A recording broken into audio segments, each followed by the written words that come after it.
احباب، سورہ آل عمران کی رکوع، 5واں رکوع، اس کی 6واں رکوع، اس کی چند آیات میں نے گزشتہ جمعے آپ کے گوش گزار ان کا ترجمہ اور تفسیر کی تھی، اور کچھ آیات ان کا آج آپ کے گوش گزار کروں گا۔ اللہ رب العالمین نے ارشاد فرمایا ام حسبتم ان تدخلوا الجنہ ولما يعلم اللہ الذین جاہدوا منکم ویعلم الصابرین۔ تمہارا یہ گمان ہے کہ تم جنت میں چلے جاؤ گے، حالانکہ اللہ نے ابھی تک تم میں سے مجاہدوں کو تو پرکھا ہی نہیں، اور اللہ کی ذات نے صابرین کو بھی نہیں پرکھا ہے۔ یعنی رب پرکھے گا، جانچے گا، نکھارے گا، اور پھر جو اس کی دین کی سربلندی کے لیے وہ جنہوں نے جہاد کیا اور ثابت قدم رہے، صبر کا دامن نہ چھوڑا، جنت تو ان کا نصیبہ ہے۔ اس آیت کو دو آیات کے ساتھ مزید ملا کر کے دیکھیں۔ یہ آپ کو معلوم ہونا چاہیے کہ قرآن کی تفسیر کرتا ہے، پھر قرآن کی تفسیر حدیث کرتی ہے، پھر قرآن کی تفسیر صحابہ کا عمل کرتا ہے۔ الف لام میم احسب الناس ان یترکوا ان یقولوا آمنا وهم لا یفتنون وَلَقَدْ فَتَنَّا الَّذِينَ مِنْ قَبْلِهِمْ فَلَيَعْلَمَنَّ اللَّهُ الَّذِينَ صَدَقُوا وَلَيَعْلَمَنَّ الْكَاذِبِينَ۔ احسب الناس ان یترکوا ان یقولوا آمنا، لوگوں کا یہ گمان ہے کہ محض کلمے کے اوپر انہیں چھوڑ دیا جائے گا، وَهُمْ لَا يُفْتَنُونَ، اور ان کی آزمائش نہیں کی جائے گی۔ ایسے نہیں ہوگا، اللہ کی یہ سنت نہیں ہے، اللہ کا یہ طریقہ نہیں ہے۔ اگر اللہ تعالیٰ کی یہ سنت ہوتی تو رب کے اختیار میں کیا نہیں ہے؟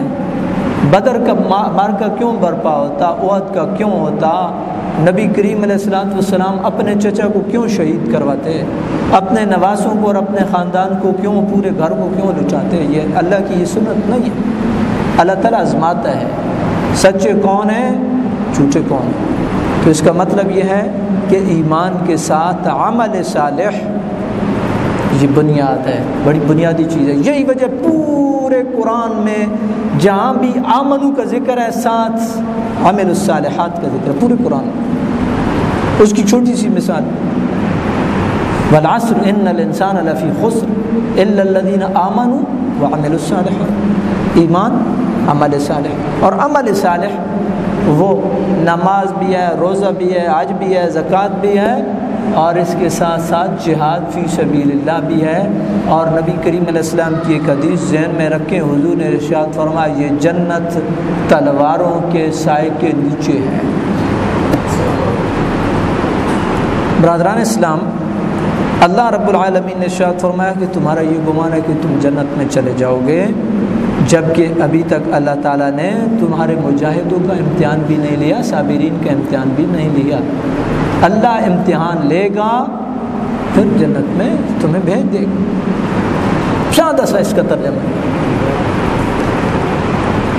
اللہ رب العالمین وہ تو رب ہے، اور اس نے یہ جو قرآن مجید ہے نا، اس کو اس انداز میں اتارا ہے کہ تا صبح قیامت بھی جو مسئلہ ہوگا آپ قرآن پہ پیش کریں گے، قرآن اس کا حل بتائے گا۔ میں ایک چھوٹی سی کنفیوژن اس کے اوپر بات کر کے بات کو آگے بڑھاؤں گا۔ میں آپ نے اس دور میں دیکھا ہوگا ایک طرف جہاد میں غلو ہوا، اور وہ غلو اس انداز میں ہوا کہ اپنے مسلمانوں کو مارنا ہی جہاد ٹھہرا، مساجد کے اندر دھماکے کرنا، مزارات میں، بازاروں میں، اپنی فوج، اپنی پولیس، اپنے بھائی، اپنے مسلمان۔ عمل کی کمزوری اور بات ہے، کلمہ تو پڑھنے والے ہیں نا، کسی کا دل نہ میں نے چیر کے دیکھا نہ آپ نے چیر کے دیکھا۔ ان کے خلاف لڑنے کو بھی جہاد سمجھا گیا، یہ بھی زیادتی ہوئی ہے۔ دین اسلام دین اعتدال ہے۔ دوسری طرف جہاد کا سرے سے تصور ہی ختم کر دیا گیا، اور جہاں بھی قرآن میں جاہدو کا لفظ ہے اس کا معنی جو ہے، جو ماڈریٹ جن کو آپ اسکالر کہتے ہیں نا، اسکالر، انہوں نے جہاد جہاں بھی قرآن میں لفظ آیا اس کا ترجمہ کر دیا سٹرگل، کوشش، ایفرٹ۔ ایسے نہیں ہے، سیاق و سباق سے دیکھیں، اگر احد میں یا بدر میں جہاد کا لفظ استعمال ہو رہا ہے تو اس سے کون سی ایفرٹ مراد ہے؟ مسجد میں بیٹھ کے تسبیح رولنے والی ایفرٹ مراد ہے، یا تلوار لے کر کے دشمن کے اوپر جھپٹنے والی ایفرٹ مراد ہے؟ کون سی کوشش مراد ہے؟ آپ اس کو کس پہ معمول کریں گے؟ احد کی بات ہوئی ہے تو آپ اس کوشش کا کون سا ترجمہ کریں گے؟ اچھا، پھر میں نے بات قرآن کی تھی، قرآن نے مسئلہ ہی حل کر دیا۔ قرآن نے جاہدو کا لفظ بھی استعمال کیا اور قرآن نے قتال کا لفظ بھی استعمال کیا، جہاں تعویل ہو ہی نہیں سکتی ہے۔ قرآن نے جاہدو کا لفظ بھی استعمال کیا تو جاہدو میں لوگوں نے تعویلیں کی، وہیں پہ قرآن نے مسئلہ حل کر دیا۔ قرآن نے قتال کا لفظ استعمال کیا جس کا سیدھا سیدھا معنی دشمن سے لڑ جانا ہے، بھڑ جانا ہے، بات ہی ختم کر دی قرآن نے۔ تو اللہ رب العالمین نے ارشاد فرمایا بَلَقَدْ كُنْتُمْ تَمَنَّوْنَ الْمَوْتَ مِنْ قَبْلِ أَنْ تَلْقَوْهُ فَقَدْ رَأَيْتُمُوهُ وَأَنْتُمْ تَنْظُرُونَ۔ تم موت کی تمنا کرتے تھے اس سے قبل، یعنی احد کے مارکے کے برپا ہونے سے قبل تم موت کی تمنا کرتے تھے، کاش دشمن سے ہمارا مقابلہ آئے۔ اور یہ بات ذہن میں رکھیں کہ اللہ رب العالمین نے اس چیز سے منع کیا، انسان ہے کمزوری ہو جاتی ہے، چونکہ بدر کا مارکا بڑے احسن طریقے سے مسلمانوں نے لڑا اور مسلمانوں نے کفار اور مشرکین کو دھول چٹائی۔ اس کے بعد صحابہ تھے، ان کے دل میں بھی خیال تو آتا تھا نا، اب بدریوں کا نام آپ کتنی عزت سے لیتے ہیں، یعنی دنیا کا عمل کرنے والا، ساری راتوں کو تہجد پڑھنے والا، اللہ کا ولی ایک طرف، لیکن وہ بدریوں کے پاؤں کی جو دھول ہے اس کے برابر بھی نہیں پہنچ سکتا۔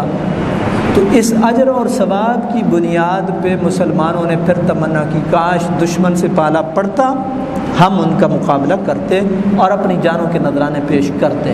اس کو قرآن کہہ رہا ہے بَلَقَدْ كُنْتُمْ تَمَنَّوْنَ الْمَوْتَ مِنْ قَبْلِ أَنْ تَلْقَوْهُ۔ اور یہ تفصیل میں نے اس لیے بیان کیا کہ کوئی صحابہ کرام کے بارے میں خدا نہ خاصہ اپنے ذہن میں کوئی بات نہ لائے، ان کی نیت میں خلوص تھا، ان کی نیت میں للہیت تھی، وہ اعلاء کلمت اللہ کے لیے لڑ رہے تھے، وہ اللہ کے دین کو اور اللہ کے رسول کے دین کی سربلندی کے لیے لڑ رہے تھے۔ اللہ تعالیٰ نے ارشاد فرمایا وَلَقَدْ كُنْتُمْ تَمَنَّوْنَ الْمَوْتَ مِنْ قَبْلِ أَنْ تَلْقَوْهُ، اس سے قبل تم موت کی تمنا کیا کرتے تھے، فَقَدْ رَأَيْتُمُوهُ وَأَنْتُمْ تَنْظُرُونَ، اب تو موت کو تم نے بالکل اپنی آنکھوں کے سامنے دیکھ لیا۔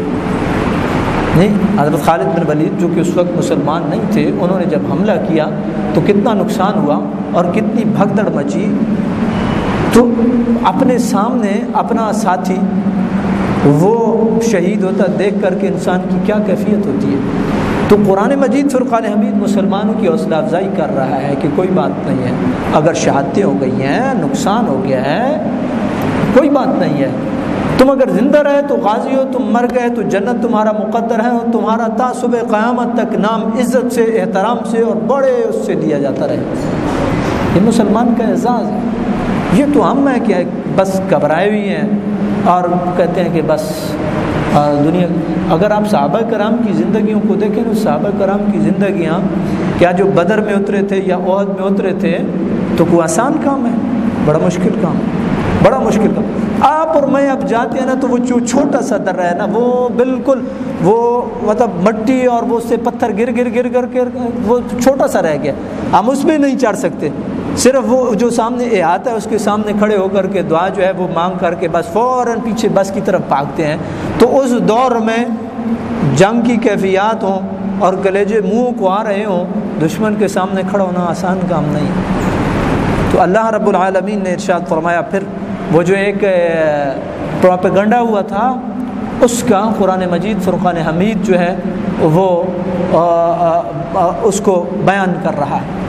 وما محمد الا رسول قد خلت من قبلہ الرسل، یہ بڑی غور طلب الفاظ ہیں۔ افإن مات او قتل انقلبتم على اعقابکم ومن ينقلب على عقبیہ فلن يضر الله شيئا وسيجزي الله الشاكرين۔ اللہ رب العالمین نے ارشاد فرمایا نا، احد میں پروپیگنڈا ہو گیا تھا کہ نبی کریم علیہ الصلوۃ والسلام شہید ہو گئے، اور جو مسلمان تھے ان کے بعض کے حوصلے پست ہو گئے اور ان کے پاؤں اکھڑنا شروع ہو گئے۔ اتنے میں اللہ رب العالمین نے مہربانی فرمائی کہ کہیں سے صدا آئی کہ نبی کریم علیہ السلام زندہ ہیں۔ کچھ نے تو یہ ذہن بنایا کہ اگر حضور دنیا سے چلے گئے تو ہم نے زندہ کیا رہنا ہے، اور وہ دشمن پہ ٹوٹ پڑے۔ لیکن طبیعت مختلف ہوتی ہے، مزاج مختلف ہوتا ہے، یہ ایک اللہ کا نظام ہے۔ اگر ہم 100 بندے بیٹھے ہیں، ہم میں سے ہر ایک کی سوچ مختلف ہوگی، اس کا دل گردہ، اس کی کیپیسٹی، اس کے پاؤں کی سکت مختلف ہوگی۔ یہ اللہ کا نظام ہے۔ تو کچھ صحابہ جو ہے ان کے پاؤں میں لغزش آئی، تو صدا آ گئی کہ نہیں، نبی کریم علیہ الصلوۃ والسلام جو ہیں وہ زندہ ہیں۔ اور پھر صحابہ کرام حضور کے گرد جمع ہو گئے اور دوبارہ سے پھر جو ہے وہ دشمن کے ساتھ مقابلہ شروع کیا۔ تو اس کو اللہ رب العالمین نے ارشاد فرمایا وما محمد الا رسول، نبی کریم علیہ السلام اللہ کے رسول ہیں۔ قد خلت من قبلہ الرسل، آپ سے قبل کتنے رسول اس دنیا سے جا چکے ہیں۔ تو کیا اگر یہ رسول معظم صلی اللہ علیہ وسلم دنیا سے چلے جاتے ہیں، افإن مات او قتل انقلبتم علی اعقابکم، کیا تم دین چھوڑ دو گے؟ بھائی جس دین کی سربلندی کے لیے وہ آئے تھے، انہوں نے آپ کو راستے پہ ڈال دیا، انہوں نے آپ کو بتا دیا کہ یہ راستہ ہے۔ اب حضرت آدم علیہ السلام سے لے کر کے حضرت عیسیٰ روح اللہ تک کتنے انبیاء آئے؟ کوئی ٹھہرے نہیں، وہ تو آپ کو راستے پہ لگانے کے لیے آئے تھے، راستے پہ آپ کو ڈال دیا، اپنی ذمہ داری ان کی پوری ہو گئی، وہ اپنی ذمہ داری پوری کر کے جا چکے۔ تو جب وہ اپنی ذمہ داری پوری کر کے جا چکے تو کیا تم اس راستے کو چھوڑ دو گے؟ نہیں، یہ اصل مقصد ہے۔ اور دوسری بات، قرآن مجید نے ارشاد فرمایا کہ جو اپنے دین سے پھرے گا تو اللہ کا کوئی نقصان نہیں کرے گا، لیکن اس کے ساتھ ساتھ قرآن مجید نے یہ بھی بتایا کہ جو دین کے اوپر ثابت قدم رہے گا تو اللہ اس کو جزا دے گا۔ شاکرین کا مطلب دین کے اوپر ثابت قدم رہنے والے بندے مراد ہے۔ ویسے یجزی اللہ الشاکرین، اللہ شاکرین کو جزا دے گا، اللہ دین کے اوپر ثابت قدم رہنے والے بندوں کو بہتر بدلہ اور بہتر جزا دے گا۔ اس واقعے سے سب سے بڑا سبق ہمیں جو ملتا ہے وہ یہ ہے کہ نبی کریم علیہ الصلوۃ والسلام ہماری رہنمائی کے لیے آئے تھے۔ حضور نبی کریم علیہ السلام نے ہماری رہنمائی فرما دی، وہ حضرت صدیق اکبر ہوں، وہ صحابہ کرام کا گروہ ہو، وہ تابعین کا گروہ ہو، وہ تبع تابعین کا گروہ ہو، وہ آج کے مسلمان ہو، پیارے آقا و مولا صلی اللہ علیہ وآلہ وسلم ہماری رہنمائی فرما کر کے اپنا فریضہ ادا کر کے وہ واصل اللہ ہو گئے، اپنے رب کے پاس چلے گئے۔ تو کیا آج ہم دین سے برگشتہ ہو جائیں گے؟ ہم دین کو چھوڑ دیں گے؟ نہیں، بالکل بھی ایسے نہیں۔ اور کتنی ہی بڑی آفت، کتنی ہی بڑی مصیبت، کتنا ہی بڑا نقصان ایک مسلمان کو سہنا پڑے، لیکن دین تو دین ہے، اس کے پاؤں میں لغزش نہیں آنی چاہیے۔ یہ اس واقعہ کو بیان کرنے کا مقصد یہ ہے۔ دیکھیں نا، قرآن میں اس کو باقی جو رکھا گیا، تو چلے احد والے جو ہیں ان کی تو رہنمائی ہو رہی تھی کہ حضور زندہ ہے بھائی اور آپ کو ثابت قدم رہنا، اور 14 صدیوں کے بعد بھی آج ہمیں یہ کیا سبق دے رہا ہے؟ ہمیں یہی سبق دے رہا ہے کہ جتنا مرضی نقصان ہو جائے، دین دین ہے، دین سے نہیں پھرنا۔ اولاد چلی جائے، مال چلا جائے، جان چلی جائے، جو مرضی ہو جائے، جو لا الہ الا اللہ محمد الرسول اللہ ہے اور اس کے جو تقاضے ہیں اور اس کی جو روح رعایت ہے وہ آپ نے کرنی ہے۔ آپ کی سب سے قیمتی اساس، قیمتی متاع، قیمتی سامان وہ آپ کا دین ہے، اس سے نہیں پھرنا ہے۔ وما محمد الا رسول، یہ جو پورا واقعہ اس کا یہ لب لباب۔ دیکھیں نا، حضور کا دنیا سے چلا جانا یہ کوئی چھوٹا نقصان ہے؟ صحابہ کرام اس کو تسلیم کرنے کے لیے، جب واقعی نبی کریم علیہ السلام دنیا سے پردہ فرما گئے تو صحابہ کرام تسلیم کرنے کے لیے تیار نہیں تھے۔ یہ کیسے ہو سکتا ہے؟ لیکن پھر میں حضرت صدیق اکبر کی بات بھی کروں گا کہ کیا عظیم آدمی تھے جنہوں نے کیا پیارا استدلال کیا. لیکن بنیادی بات یہ ہے کہ کتنا بڑے سے بڑا نقصان مسلمان کو سہنا پڑے، دین نہیں چھوڑنا. آج بات ہوتی ہے نا ظاہری منفعت کی، چھوٹی سی منفعت کی، ایک ڈیل ہی ہو رہی ہے. میں ایک بات کر رہا ہوں، چھوٹی سی ڈیل ہو رہی ہے. آپ گاڑی بیچ رہے ہیں، آپ کہیں سروس جوائن کر رہے ہیں، آپ کہیں کوئی پراپرٹی کا سودا کر رہے ہیں، آپ کہیں کوئی پائیوں کے اندر بٹوارے کی بات کر رہے ہیں. تو جب کہیں کوئی آپ کو دین کی بات کرے گا، آپ کہیں گے دیکھیں جی یہ دنیا کے معاملات ہیں، ان کو دین کے ساتھ مکس نہ کرو. دین اور کس چیز کا نام ہے؟ اس کا مطلب یہ ہوا کہ دین کو میں نے اور آپ نے نماز، روزہ، حج، زکوٰۃ تے پلے ترکھے ترکھے خانے کعبے نو چکر لامنے، ٹھیک ہے نا جی، تے مڑ کے آ کے تے پھر کام جڑانا جی. دین اس کا نام نہیں ہے. دین اس کا نام نہیں ہے. دین ایک مکمل ضابطہ حیات ہے. اس کا پتہ چلنا چاہیے کہ میری اور آپ کی زندگی میں کوئی چینج آیا. آپ دیکھیں گے کہ لوگ جی اس کو دین کو ایک سائڈ پہ رکھ دیجیے تو دنیا کے معاملات ہیں. ایسے نہیں ہے. دین آپ کے ہر معاملے میں رہنمائی کرتا ہے، اور جب آپ دین کو لے کر کے چلیں گے تو اللہ رب العالمین کی ذات آپ کو برکات نصیب کرے گی. یا آپ نے ایک اور جملہ بھی سنا ہوگا، دیکھیں جی وہ تو صحابہ تھے. بھائی وہ صحابہ تھے تو کیا ہمیں اس بات کا مکلف نہیں بنایا گیا کہ آپ نے زندگی اسی طرح گزارنی ہے جس طرح صحابہ گزار گئے؟ آپ مجھے اور آپ کو مکلف نہیں بنایا گیا، ہمیں مکلف بنایا گیا. اور یار جتنی حد تک ہو سکے کوشش تو کریں، نقل تو کریں نا، نقل تو کریں نا. میں اور آپ تو نقل سے بھی آ رہی ہے، میں اور آپ نقل سے بھی آ رہی ہے. ایسے نہیں، ایسے بات نہیں بنے گی. دین قیم کے اوپر ثابت قدمی اور عمل، یہی وجہ ہے. آپ دیکھیں کہ آپ نے دین کو عبادات تک محدود کیا اور اپنے معاملات سے جب نکالا. یہ جو آپ انگلینڈ کے اوپر اور یورپین کنٹریز کے اوپر اور آپ کہتے ہیں جی ادھر یہ ہے، ادھر وہ ہے، ادھر وہ ہے، ادھر وہ ہے، ادھر اور کچھ بھی نہیں ہے. انہوں نے قانون کو ٹائٹ کیا ہوا اور اپنے معاملات درست رکھے ہوئی ہیں. ایک نمبر کہیں گے تو ایک نمبر ہے، دو نمبر کہیں گے تو دو نمبر ہے. جیسے آپ پیسے دیں گے ایسی آپ کو چیز دیں گے. معاملات ان کے ٹھیک ہیں، اور معاملات بھی ٹھیک اس لیے ہے کہ قانون جو ہے وہ ٹائٹ ہے. حضرت عمر فاروق رضی اللہ تعالیٰ عنہ کے دور میں دیکھیں نا کہ جس طرح اب جو آپ نے اپنی خلافت کے اوپر جو ہے پوری گرفت کے ساتھ جو ہے وہ قانون لاگو کیا تو کسی کی مجال نہیں تھی، کوئی کھسکتا نہیں تھا، کوئی ہلتا نہیں تھا.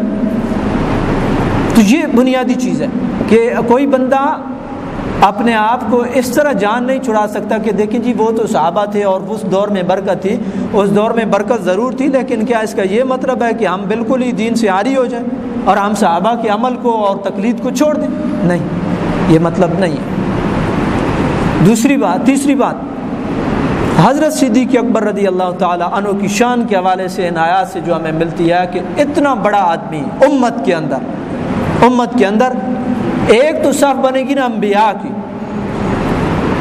باقی ہوں گے امتی. حضرت آدم علیہ السلام سے لے کر محمد رسول اللہ صلی اللہ علیہ وسلم تک وہ جو امتی ہوں گے نا، ان امتیوں میں سب سے آگے وہ حضرت صدیق اکبر رضی اللہ تعالی عنہ ہوں گے. اور آپ کا استدلال، یہ آیت نازل ہوئی احد میں، پھر موقع آیا نبی کریم علیہ الصلوۃ والسلام واصل اللہ ہو گئے، صحابہ کرام پریشان.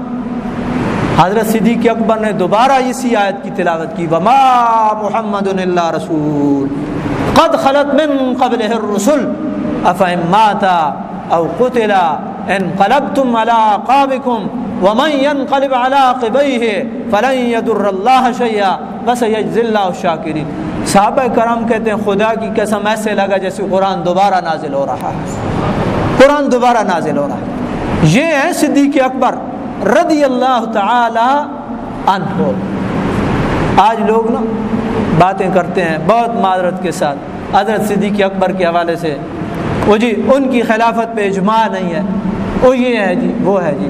یہ زیادتی نہ کریں، یہ زیادتی نہ کریں. وہ بندہ جس کو جنت کے 8 دروازوں سے صدا لگائی جائے گی کہ صدیق اکبر ادھر سے آ جائیں، ادھر سے آ جائیں، ادھر سے آ جائیں، ادھر سے آ جائیں، ادھر سے آ جائیں، آج آپ نے ان کے متعلق بات کرنا شروع کر. وہ بندہ جس کے بارے میں حضور نبی اکرم صلی اللہ علیہ وسلم نے ارشاد فرمایا کہ میں نے سب کے احسانات کا بدلہ چکا دیا، صدیق اکبر کے احسانات کا بدلہ کل قیامت کو چکا۔ وہ بندہ جس نے حضور کی ظاہری حیات میں حضور کے مصلی کے اوپر امامت کرائی ہو، اس کے بارے میں بات، تو یہ بات بہت پھر آگے تک جائے گی، اور پھر مجھے اور آپ کو اپنے ایمان کی بھی فکر کرنی ہوگی۔ یہ بات میں نے اس لیے کی ہے کہ ایک کمزوری ہمارے اندر سرایت کر گئی ہے، وہ کمزوری اس کی بھی میں نشاندہی کر دوں، اور اصلاح کے لیے میں بات کر رہا ہوں۔ میرا اور کوئی قطعاً مقصد نہیں ہے ان اريد الا الاصلاح ما استطعت وما توفیقی الا باللہ، میرا ارادہ اصلاح کا ہے۔ وہ کمزوری یہ ہے کہ لوگ کہتے ہیں جی یہ جو خلافت ہے اس کے دو پہلو ہیں، ایک ہے روحانی اور ایک ہے ظاہری خلافت۔ روحانی خلافت کے حقدار حضرت علی رضی اللہ تعالی عنہ ہیں اور وہ خلیفہ، اور باقی رہا جو ظاہری خلافت ہے، امور سلطنت آپ جن کو کہہ لیں، وہ ان کی خلافت کس کو سونپی گئی؟ حضرت ابو بکر صدیق کو۔ مجھے یہ بتائیں کہ نماز جو صرف اور صرف روحانیت کے ساتھ تعلق رکھتی ہے، اس سے بڑھ کر کے کچھ اور روحانیت ہو سکتی ہے؟ تو حضور نبی اکرم صلی اللہ علیہ وسلم، اگر میرا حافظ ساتھ دے رہا ہو، نبی کریم علیہ السلام کی ظاہری حیات میں تقریباً 17 نمازیں حضور کے مصلی پہ کھڑے ہو کر کے حضرت صدیق اکبر اگر پڑھا گئے ہیں، تو اس سے بڑھ کر کے اور روحانی خلافت کی کیا مثال ہو سکتی ہے؟ بھائی نماز جو ہے، نماز یہ تو نہیں ہے نا کہ آپ نماز پڑھیں گے تو باہر جو آپ کے کام وہ بکھرے ہوئے ہیں وہ سارے سیدھے ہو جائیں گے، برکت ضرور آئے گی، لیکن پیور روحانی جو معاملہ ہے اس کو حضور اپنی ظاہری حیات میں حضرت صدیق اکبر کے سپرد کر کے جا رہے ہیں۔ تو اس کا مطلب یہ ہے کہ امور سلطنت ہو یا مصلی رسول ہو، باہر دو صورت وارث صدیق اکبر رضی اللہ تعالی عنہ ہیں۔ تو لہٰذا یہ جو اگر آپ ایک جملہ برداشت کر سکیں تو یہ جو ایرانی انویسٹمنٹ ہے اس کو تھوڑا سا آپ نے ڈیپلی دیکھنا ہوگا کہ کہیں پیچھے خرابی تو نہیں ہے، یہ بڑی بنیادی چیز ہے۔ حضرت علی رضی اللہ تعالیٰ عنہ، اگر میں بات کروں تو ہم زیادہ جو ہے وہ اقدار ہیں ان کے، ہم ان کی اولاد میں سے ہیں، لیکن حضرت صدیق اکبر رضی اللہ تعالیٰ عنہ خلیفہ بلا فصل ہیں، وہ امور سلطنت ہو یا روحانیت ہو وہ منتقل ہوئی حضرت صدیق اکبر کی طرف۔ اور یہ آیات جب حضور کے وصال کے اوپر آپ نے تلاوت کی تو صحابہ کرام نے کہا کہ یوں لگا کہ قرآن دوبارہ سے پھر نازل ہو رہا ہے، حالانکہ نزول وحی کا باب بند ہو چکا تھا، لیکن استدلال دیکھیں حضرت صدیق اکبر رضی اللہ تعالیٰ عنہ کا۔ صحابہ کو تسلی کیسے دی کہ حضور اللہ کے رسول اور آپ سے قبل کئی رسول واصل اللہ ہو چکے ہیں، تو اس کا یہ مطلب نہیں ہے کہ آپ دین سے پھر جاؤ۔ برادران اسلام، اللہ رب العالمین کی بارگاہ میں یہ دعا کریں کہ میرا رب مجھے اور آپ کو دین قیم کے اوپر ثابت قدم رکھے۔ اور اس سے اگلی آیت کا صرف ترجمہ وما کان لنفس ان تموت الا باذن اللہ کتابا مؤجلا۔ سارے لوگ گھبرائے ہوئے ہیں اس دور میں، جو کسی بھی درجے میں امت کی رہنمائی کر سکتے ہیں، ان کا کام یہ ہے کہ امت کو اٹھائیں، ان لوگوں کو حوصلہ دیں۔ وما کان لنفس ان تموت الا باذن اللہ، دو باتیں اس آیت میں، کوئی بھی نفس اللہ کے اذن کے بغیر دنیا سے نہیں جا سکتی، ایک بات الا باذن اللہ۔ دوسری بات کتابا مؤجلا، وقت مقرر پہ جائے گا، کوئی کرونا اس کو نہیں لے کے جا سکتا، ٹی بی اس کو نہیں لے کے جا سکتا، ہارٹ اس کو نہیں لے کے جا سکتا، شوگر اس کو نہیں لے کے جا سکتی، جب تک کہ وہ اللہ کی طرف سے اس کے جو مقدر ہیں سانس، جو اس کا رزق ہے، جو اس کا نصیبہ ہے، وہ پورا نہ کر لے۔ کتنے لوگ ہوتے ہیں 20 سال شوگر ان کو کھوکھلا کر دیتی ہے، لیکن پھر بھی اپنے روزی اور رزق اور اپنے سانس پورے کر کے جاتے ہیں۔ یہ بات میں نے اس لیے کی ہے کہ امت کو اتنا نہیں گھبرانا چاہیے، بیماریاں پہلے بھی آتی رہی ہیں پھر بھی آتی رہیں گی، اور اتنا اپنے آپ کو گھبرا دینا، اور اس دور میں جو گھبرا جائے گا وہ مارا جائے گا، یہ بات ذہن میں رکھ لیں۔ یہ سارا معاملہ ادھر سے چلتا ہے، ادھر سے اگر آپ مضبوط ہیں، نہ کوئی کرونا، نہ ٹی بی، نہ ہارٹ، اس کا یہ مطلب نہیں ہے کہ آپ علاج سے پہلو طے کر لیں، نہیں نہیں نہیں نہیں، علاج حضور کی سنت ہے، لیکن اپنے آپ کو ذہنی طور پہ گرا دینا، یہ اس کا مطلب یہ ہے کہ آپ کے اندر اب ہمت اور سکت ختم ہو گئی ہے۔ میرے رب نے مجھے اور آپ کو بڑا واضح حکم ارشاد فرمایا وما کان لنفس ان تموت الا باذن اللہ، اگر اللہ کے اذن کے بغیر کوئی جاتا تو آپ کے سامنے یہ جو حالیہ جو جہاز کا حادثہ ہوا ہے، کبھی آپ نے سنا ہوگا کہ جہاز کریش ہوا، بندہ بچ گیا؟ اللہ نے ان کے سانس لکھے تھے جو دنیا میں انہوں نے لینے تھے، کچھ روزی اور رزق بھی باقی تھا، اور کچھ چند قدم انہوں نے جہاں جہاں دینے تھے وہ ان کا مقدر تھا، اللہ رب العالمین نے ان کو بچا لی۔ حضرت خالد بن ولید ساری زندگی جنگیں کرتے رہے، جسم کا کوئی حصہ ایسا نہیں تھا جہاں تیر اور تلوار کے جو ہے زخموں کے نشانات نہ ہو، لیکن تبھی موت اس دنیا سے گئے اور بستر مرگ پہ جو ہے وہ آپ اس دنیا سے گئے۔ تو اس کا مطلب کیا ہے؟ الا باذن اللہ کتابا مؤجلا، جانا اللہ کے اذن سے ہے اور جانا وقت مقرر پہ ہے، لہذا گھبرانے کی ضرورت نہیں ہوتی ہے۔ توبہ استغفار رجوع اللہ یہ بنیادی چیز ہے، لیکن حوصلے بلند ہونے چاہیے اور رب کی ذات کے اوپر توکل ہونا چاہیے، رب کی ذات کے اوپر بھروسہ ہونا چاہیے۔ جس بندے کا رب کی ذات کے اوپر بھروسہ ہے اور توکل ہے پھر تائید عزت اس کے شامل حال ہوگی، لیکن اگر توکل کو ہم نے چھوڑا ہے اور اللہ رب العالمین کی ذات کو، اور یہ بھی ذہن میں رکھیں لوگ توکل کا غلط مفہوم سمجھتے ہیں، اور توکل اس کیفیت کا نام ہوتا ہے ماسک پہنیں، ہاتھ دھوئیں، باقی احتیاطی تدابیر کریں، لیکن ادھر سے اپنے آپ کو مضبوط رکھیں۔ توکل یہ دل کی کیفیت کا نام ہے، ظاہری اسباب کو چھوڑنے کا نام توکل نہیں ہے، یہ غلط تشریح اور غلط معنی توکل کا لیا گیا ہے۔ اللہ رب العالمین ہم سب کا حامی و ناصر ہو، دین قیم کے اوپر ثابت قدمی نصیب فرمائے۔ وآخر دعوانا ان الحمد للہ رب العالمین۔